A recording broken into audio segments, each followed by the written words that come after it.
Welcome to FCRB TV, and this is the Transfer Deadline Day episode. Coming to you late night tonight because it's been a busy day for me.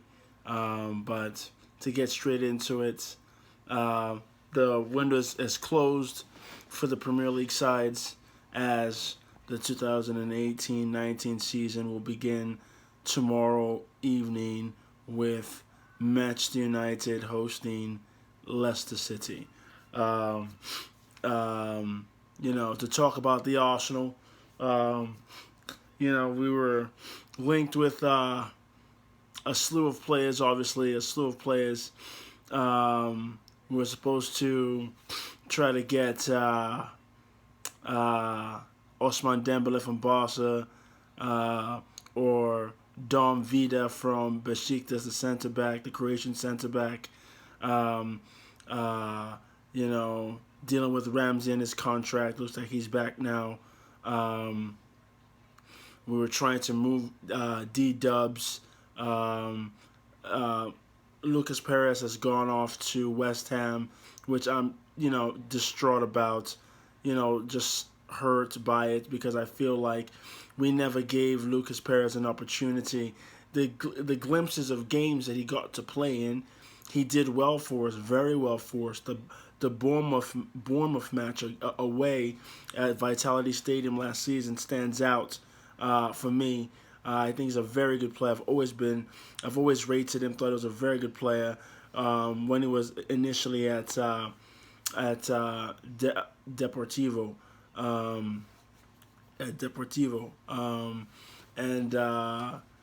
Then he came to us and he went back on loan. Guy's a good player, just never got his opportunity to play, and now he's a hammer with Wilshere. I think that they've got a good side over there at West Ham. And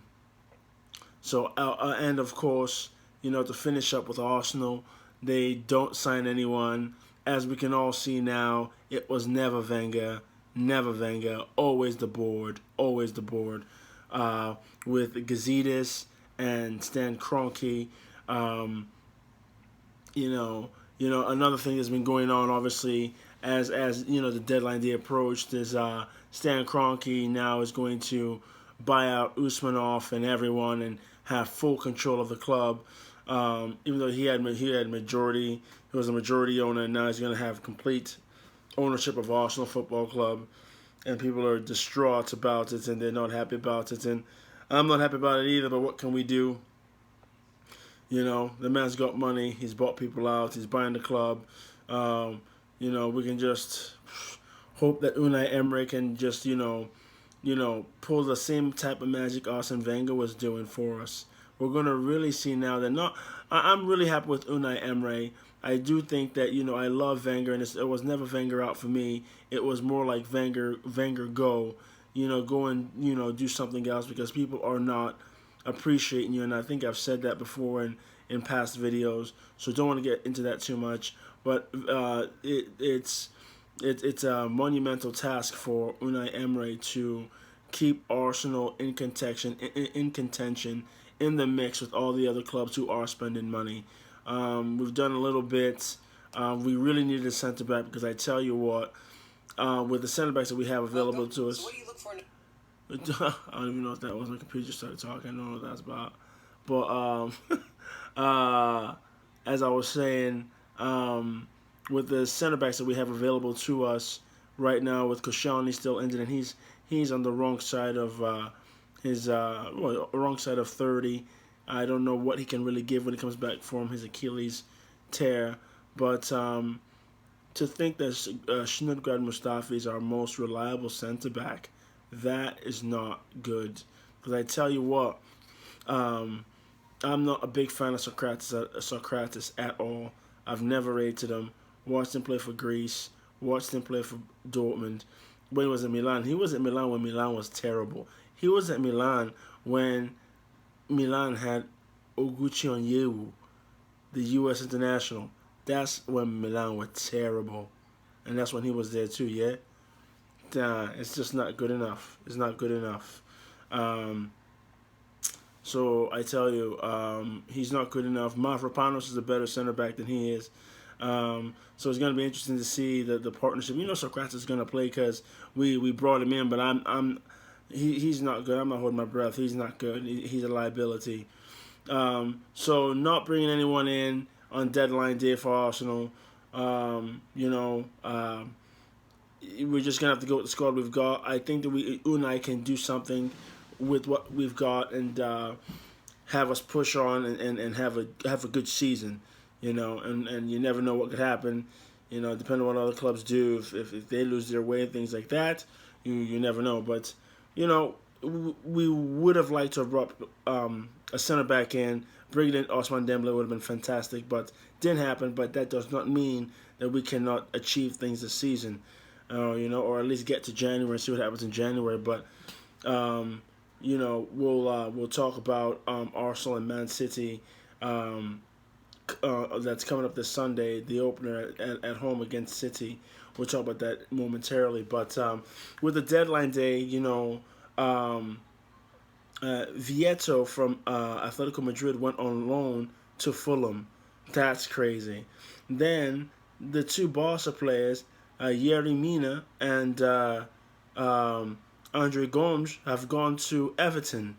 I looked at Everton's potential start lineup this weekend. They've got a squad, man. They've got a squad. Those guys, West Ham, they've got two. Those are two good teams.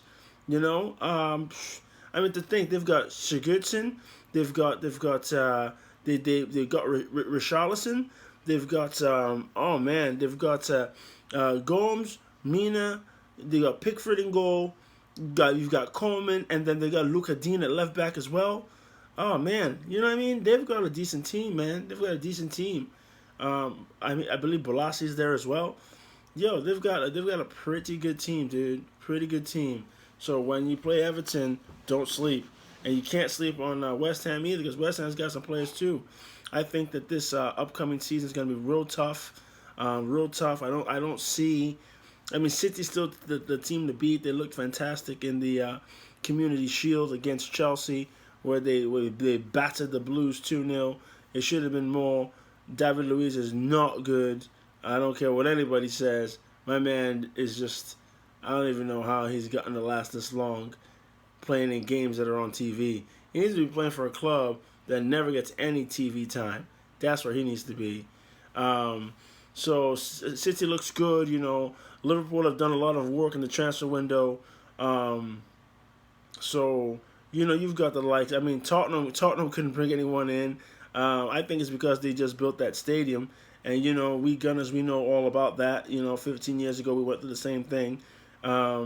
So now Tottenham's going through it. And one of the Tottenham guys around my way was like, I can't believe Daniel Levy didn't spend any money. It's like, you don't have any money to spend right now.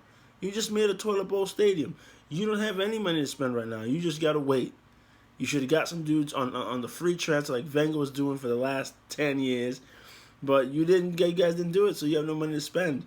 But having said that, I still think Tottenham will fight because they've got Harry Kane on the side, so they'll be stubborn. But I don't see them making top four. So you've got City, Liverpool, Arsenal. Chelsea made the big move and they let crybaby Courtois go to Real Madrid. I'm calling him crybaby Courtois because I lost a lot of respect for him when first there was rumbling saying that he was mocking the size of Jordan Pickford. And I'm not a Three Lions guy. I'm not a toffee or anything like that. But that's not really cool. He says he didn't say it, but then when he loses to France in the semifinals of the World Cup, he has this petulant response. Oh, I would rather win with my Belgium side than lose with my Belgium side than win with that French side because all they did was park the bus and play defense. Bro, you played at Chelsea for how many years? That's all you guys ever did. So how dare you come out here and talk about France? And when you played Brazil, look, I'm going back in time. But anyway, you know what I'm saying. Belgium did the same thing against Brazil. Hit Brazil on the counterattack twice, basically. So anyway, he has this petulant response, being a sore loser, getting knocked out of the tournament. Then he goes AWOL, doesn't report back to Chelsea, and forces a move to Real Madrid. And in the process of going to Real Madrid, Mateo Kovacic, the Croatian international, has gone on loan to Chelsea. So it looks like their triangle in midfield is going to be Kovacic, Jorginho, and N'Golo Kante. Not bad at all. Not bad. It's going to be interesting to see how they put the pieces together, because Maurizio Sarri, the new manager, is a guy who wants to play attacking football, not what they've been used to. I looked at, if you saw at the Community Shield, he's playing like a 4-3-3, totally opposite of Antonio Conte's 3-4-3. So in the 3-4-3, Marcos Alonso was getting high up the pitch on the left, and Victor Moses was getting high up the pitch on the right-hand side, and also tracking back and making that five-man back line. But in the back four, where they don't really have two partnering center backs that are going to really work. David Luiz can't play there. They're probably going to play Christensen and Rudiger, but then Marcos Alonso has to go play left back, and he's not going to get us forward as much. He had having to run that extra 15, 18 yards. He's not about that life. He wants to be higher up to get up there and get shots off, get crosses, and then track back. So I think that's going to affect him. Victor Moses didn't even start in the Community Shield. Wonder how he's going. I don't see him playing him at right back, because Azpilicueta's playing right back. So where's Victor Moses gonna fit into Sarri's plans in the formation that he's got going? And he was a big part of Chelsea's success in that 3-4-3 with Antonio Conte. So I think there's a lot to be ironed out for Chelsea right now. So I think that we are going to be ahead of them. United Mourinho's been moaning for the last month. He hated preseason. He didn't get the guys he wanted in, which is kind of surprising. Woodward and those guys and the Glazers over there, they messing up big time. But Mourinho will still find a way to make them difficult, and they will still challenge and push to the top four. But Liverpool, as I said, they did a lot of work in the transfer window, but we'll still see how that's going to work and see how they're going to put it all together. Now to Arsenal, who will host Man City on Sunday, the big Super Sunday matchup at the Emirates. For me, if I'm going to pick the squad, if Unai Emery gives me the permission, obviously I'm going with Bernd Leno in goal. Okay, and then the right back, a lot of the Arsenal Fan TV guys and Arsenal fans are saying that they want Lichtsteiner to start the match. And I think that, for the fragility of Bellerin's ego, I would not do that to Bellerin. I think that Lichtsteiner will understand that in time, he will get his time, he'll get his chance, and if Bellerin doesn't do the work, he will come in and solidify things. So I will start with Bellerin at right back. And the two center backs, Mustafi's our best center back right now. He's our best center back.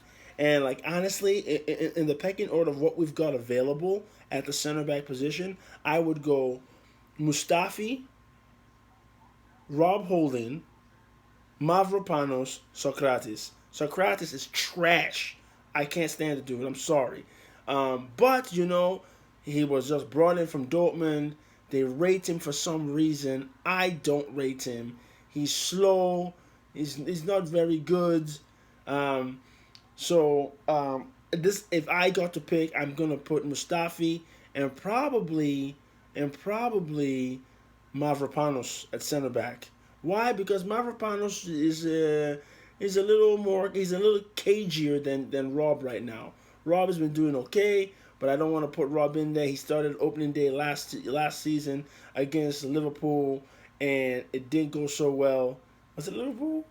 Or who was it? The year that he started center back against Liverpool, it was last year. No, it wasn't last year. It was 2 seasons ago. When he started with what's his name? Chambers. And that was a nightmare. I'm glad Chambers was gone to Fulham. Went to Fulham, right? Yeah. Went to Fulham. I hope he stays there. I'm sorry, but I don't want him coming back. So I would go with Mavropanos and Mustafi, but that's not going to happen because Socrates is going to play, and I hope he doesn't get exposed. At least not against City. At least not against City. It'll be bad against City if he gets exposed against them. So, and then left back, here's another issue we've got. Kolasinac is injured. I saw that, Nacho Monreal was training, trying to get back. Don't think he's going to be ready, so we're going to have to go with Maitland Niles at left back.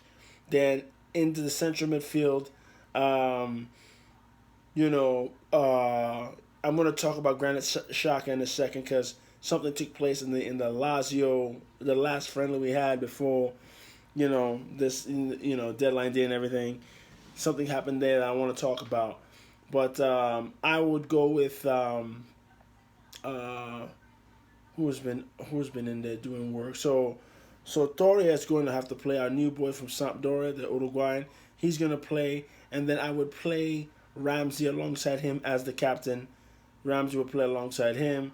Then I would play Ozil in front of those two with Mkhitaryan on the right, and then we're going to go with, I would go with Aubameyang on the left and Lacazette up front, but I don't think that's going to happen. I think what's going to happen is Aubameyang will go up front, and then Iwobi will start on the left, and then Lacazette will find his way into the game at some point in time.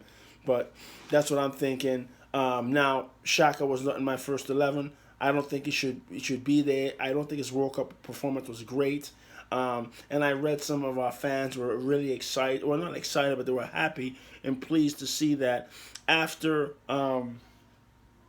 Reece Nelson scored against Lazio during the celebration, Shaka went over there, and instead of, I guess he kind of like, yeah, good job, but listen, he told him what he was doing wrong in the movement of the team shape and things like that. And like, oh, that's great leadership, blah, blah, blah. For me, Shaka is the type of dude who always wants to look like he's doing the most. You know what Granit Xhaka is? Granit Xhaka is our Jordan Henderson. The dude runs around and acts like he's being busy so the boss can see him like, oh, good job, Granit. But really, he's doing nothing. He's doing nothing. He could have talked to Reece Nelson later on, but he wanted to be in the lights and say, oh, look, Shaka's a leader. Shaka's a leader. He's got to get in the team. No, he doesn't. No, he doesn't. He's not good enough. He's not. And even Guendouzi, our new young boy from Lorient, he's better than him. So I don't know. Really, right now for me, I don't know where Shaka's getting games right now. He can play. He can captain the side in the what do they call it now? It's not the League Cup.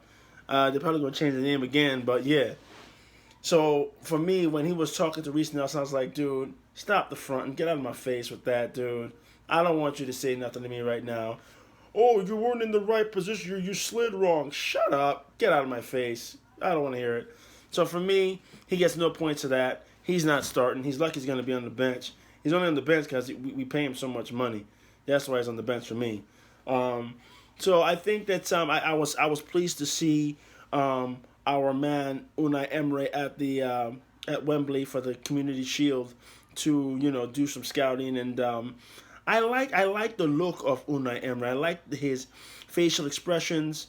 I like seeing how he is in training. He's about the business, and he's clear in his idea of how he wants his teams to play football.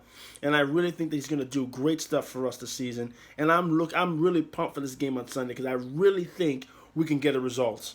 I really think that we can come out the blocks and shot. Because look, Oba's going to get 30 goals this season, and Oba's going to score on Sunday. I don't care who we're playing against. Oba's scoring on Sunday. So I'm jacked up. I'm G'd up. I'm ready to go. I really believe that Unai can get us organized, and we can do something this season. And with those players, and the squad's not very deep, so we have to be really selective in how we go about matches in terms of once all the cup competitions start to kick in, Europa League, League Cup, and then FA Cup when that comes in the start of the new year. So that's how I feel about that. I'm really looking forward to the games tomorrow and the match tomorrow, and the weekend's gonna be fire. It's like Christmas Eve right now because I can't wait to go to sleep, wake up, go to work, and get home in time for the game. It's gonna be great. I can't wait. Gonna sit on my couch and scout out Man United and Leicester.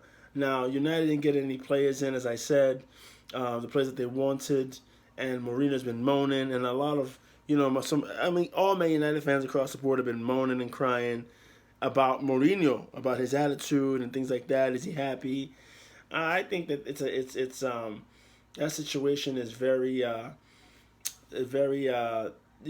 delicate, and if they don't get a good result tomorrow, it could offset some things over there at Old Trafford. So we shall see how that goes.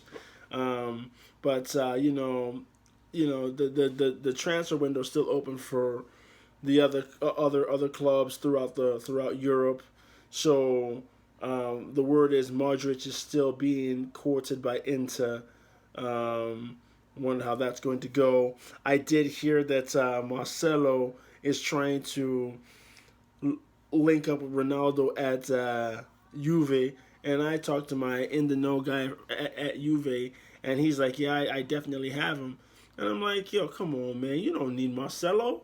And Marcelo, what kind of professional are you that you play for Real Madrid, and just because your best friend left, now you want to leave too? What's wrong with you? That's like having a good job. You have a good job, and because your boy from work got a new job down the street, you're gonna leave the awesome job you've got? Are you serious? What kind of adult are you? What kind of footballer are you? I tell you what, my best friend, if I was at Arsenal and my best friend left, I don't care. I'll text you. I'll call you. I'll come see you on the winter break because you went to Juve. I'm at Real Madrid. We got the winter break. I'll see you there. And if I was at Arsenal and my man went to PSG or something, I'll be like, I'll text you. We'll FaceTime. I am not leaving. Not leaving. So for him to want to just leave Real Madrid like that, that's some weak ass shit right there. That's sorry I had to say it just like that because that's what it is. It's pretty weak, man. So I don't know if he'll go or not, but that's pretty stupid. Who else made big moves right now? I'm trying to think. Obviously, Ronaldo's at Juve, as I said, but what about Barcelona getting Arturo Vidal, man? So they have Arturo Vidal, Busquets, Rakitic, and then the new guy Arturo that they signed. Oh my, from Brazil, I think it's from Grêmio. I mean, they got so many players. I mean, Barca's trying to win everything, and they're trying to get to that Champions League final this year, big time. That's gonna be interesting. But yeah, so I'm gonna wrap it up because it's all about the Premier League, really. Not that I don't respect or that I love all the footy, but they still have some time. They don't start this weekend. Premier League starts this weekend. I'm looking forward to. I think the first two games are big. I want to see Newcastle. I think Newcastle's game is going to be good. I forgot who they play, but it's going to be good. Obviously, Man United, Leicester. I want to see Liverpool, West Ham. Is it? Liverpool, West Ham is going to be good, I believe, because West Ham I think has got a good squad. Lucas Perez is going to give them fits. My man Lucas Perez, LP10. Who else? And then obviously the big showcase game on Sunday, us versus the reigning champions, is going to be good. But I just wanted to get this out to you guys before the league kicked off. Deadline day, per usual. Arsenal didn't pick anybody up, but we knew that wasn't gonna change. But yeah, Everton made some big moves. I see you, Everton. I see you, yo. You guys are trying to come for people. Everton and West Ham are trying to come for teams' heads this season. I guess I'm going to have to leave you with my prediction for the top four before the season starts, so we can revert back to this when I'm correct. I believe that in no specific order, the top four will be Arsenal, Manchester United, Man City, and Liverpool. Now, to find out who's going to be the champion, I am not so sure. But I believe in our side, and I'm so awesome that I can't sit here and pick somebody else to be the champions. So I'm going to leave you with those top four right there, and then we're going to find out how it's going to go. And the reason why I have Tottenham and Chelsea out, I think it's going to take Chelsea too long of a time to get the pieces right for them to really be contending with the new manager, new philosophy, and it's a drastic change too. From Mourinho to Conte is not that big of a change, but from Mourinho, Conte to Sarri, big change. And then Tottenham, they didn't buy anybody. I think that they're going to be easily scouted out. Nothing's really changing in their side. So I think that those top teams there are going to be able to deal with them. And then you still have West Ham and Everton who are going to be problematic. And then there are going to be some others as well who will be problematic as well. So it's going to be the best league in the world is going to be on show this year. And every game's going to count.